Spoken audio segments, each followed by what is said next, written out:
ছেলেদের কাঁদানো এত সহজ না। একটা ছেলে রাস্তাঘাটে মার খেয়ে পড়ে থাকলেও সে কাঁদে না। তাকে তার বাবা মা ইচ্ছে মতো বকা দিলেও সে কাঁদে না, বরং শান্তি পায়। তাকে ক্লাস টিচার বেত দিলেও সে কাঁদে না। তাকে তার প্রিয়জন রাগ অভিমান করে যদি একটা থাপ্পড় দেয়, তবুও সে কাঁদে না, বরং সেই থাপ্পড়ে সে ভালোবাসা খুঁজে নেয়। এক কথায় বলতে গেলে ছেলেরা কাঁদেই না। ছেলেদের কাঁদানোর একটা সহজ উপায় হলো তাকে অবহেলা করুন, তার থেকে গুরুত্ব কমিয়ে দিন, তার প্রতিটা কথা এবং অনুভূতি হেসে উড়িয়ে দিন, তার ভালোবাসাকে মজা হিসেবে নিন।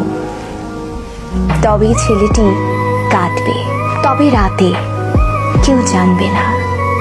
আপনি এইটুকু করে এক রাতে তাকে যতটুকু কাঁদাতে পারবেন, বাকি সারা জীবনেও তাকে ততটুকু কাঁদাতে পারবেন না। কথাগুলো হাস্যকর মনে হলেও মিথ্যে নয়। একটা ছেলে মন থেকে ধরে প্রতিটি দেহের প্রতিটি অংশের কষ্ট অনুভব করলে তখনই ছেলেদের চোখে অশ্রু নামে।